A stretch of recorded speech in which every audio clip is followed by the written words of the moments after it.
How the Grinch Stole Christmas by Dr. Seuss. Every Who down in Who-ville liked Christmas a lot. But the Grinch, who lived just north of Who-ville, did not. The Grinch hated Christmas, the whole Christmas season. Now please don't ask why. No one quite knows the reason. It could be his head wasn't screwed on just right. It could be, perhaps, that his shoes were too tight. But I think that the most likely reason of all may have been that his heart was 2 sizes too small.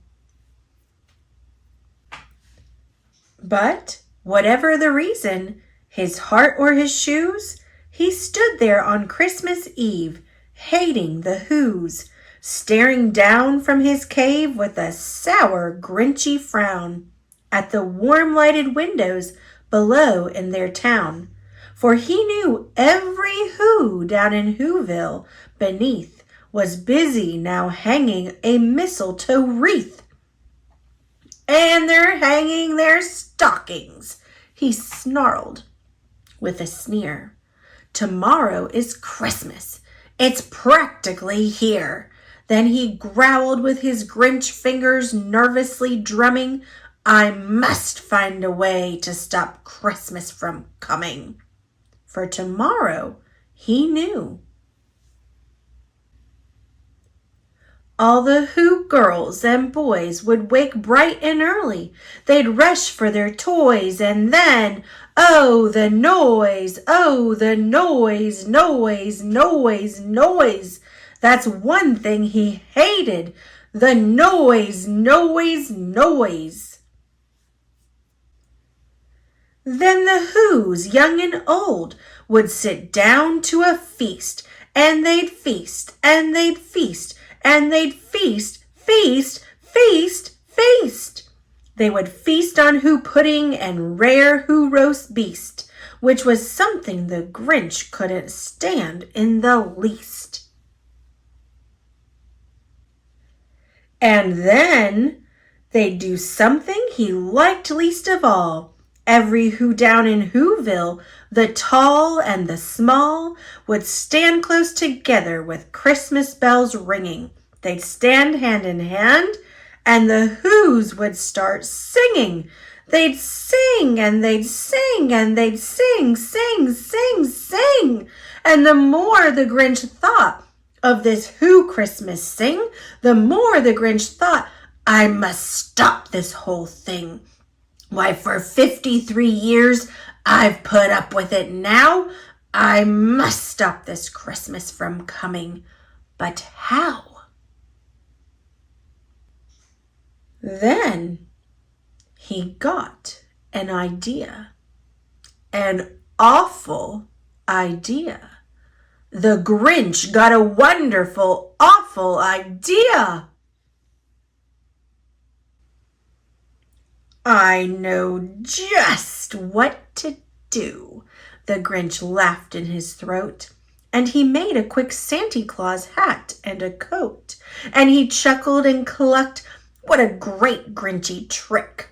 With this coat and this hat, I look just like Saint Nick. All I need is a reindeer. The Grinch looked around. But since reindeer are scarce, there were none to be found. Did that stop the old Grinch? No, the Grinch simply said, if I can't find a reindeer, I'll make one instead. So he called his dog Max. Then he took some red thread and he tied a big horn on the top of his head. Then he loaded some bags and some old empty sacks on a ramshackle sleigh, and he hitched up old Max. Then the Grinch said, get up! And the sleigh started down towards the homes where the Whos lay a snooze in their town. All their windows were dark. Quiet snow filled the air. All the Whos were all dreaming sweet dreams without care. When he came to the first little house on the square, "This is stop number 1, the old Grinchy Claus hissed. And he climbed to the roof, empty bags in his fist. Then he slid down the chimney, a rather tight pinch. But if Santa could do it, then so could the Grinch. He got stuck only once, for a moment or two. Then he stuck his head out of the fireplace flue, where the little Who's stockings all hung in a row. "These stockings," he grinned, "are the first things to go." Then he slithered and slunk with a smile most unpleasant around the whole room, and he took every present.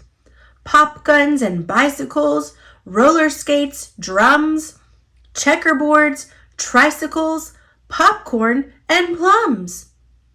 And he stuffed them in bags.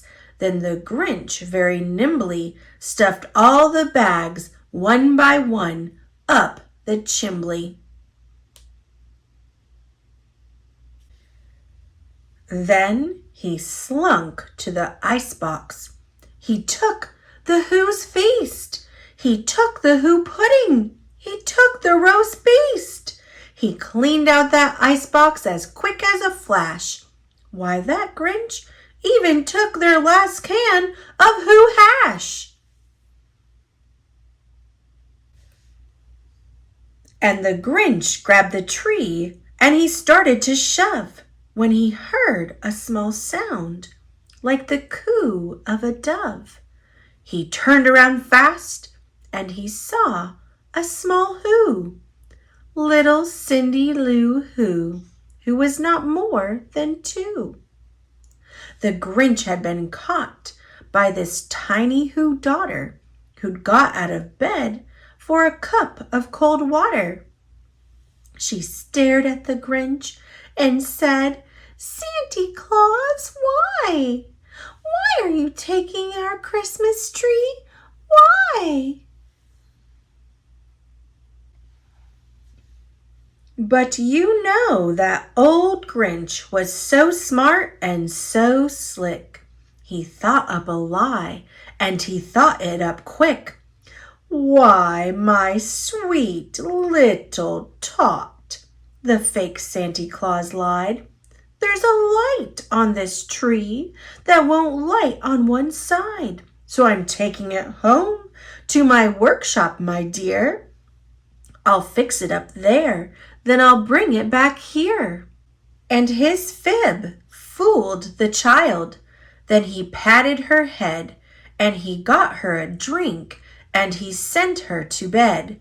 And when Cindy Lou Who went to bed with her cup, he went to the chimney and stuffed the tree up. Then the last thing he took was the log for their fire. Then he went up the chimney himself, the old liar. On their walls he left nothing but hooks and some wire. And the one speck of food that he left in the house was a crumb that was even too small for a mouse.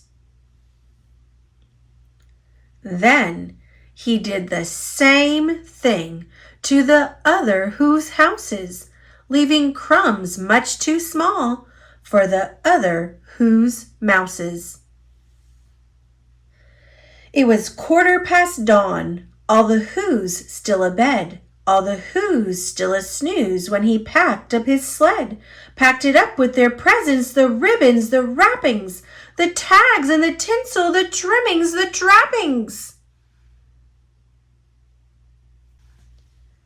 3,000 feet up the side of Mount Crumpet, he rode with his load to the tip-top to dump it.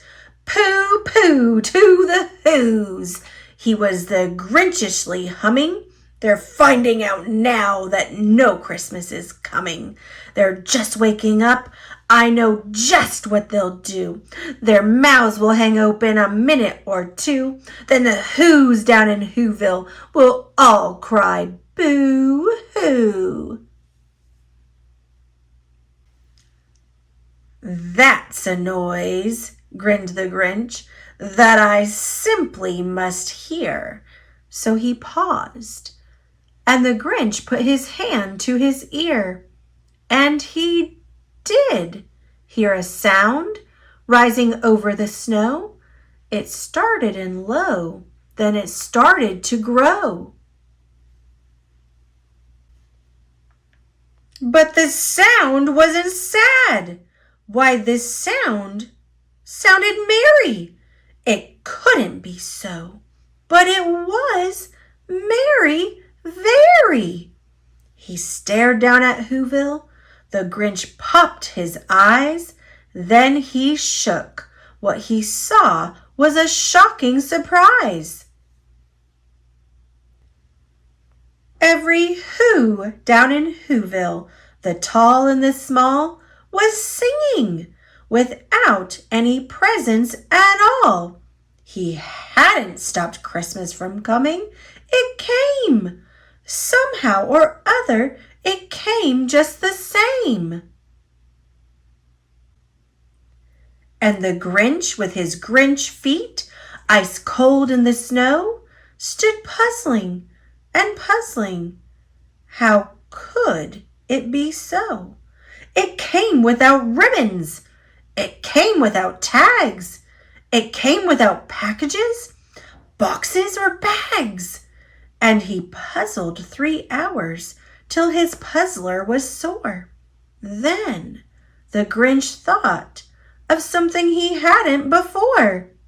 Maybe Christmas, he thought, doesn't come from a store. Maybe Christmas, perhaps, means a little bit more. And what happened then? Well, in Who-ville they say that the Grinch's small heart grew 3 sizes that day.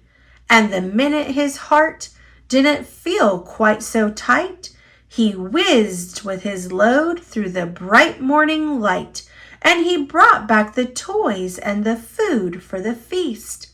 And he himself, the Grinch, carved the roast beast.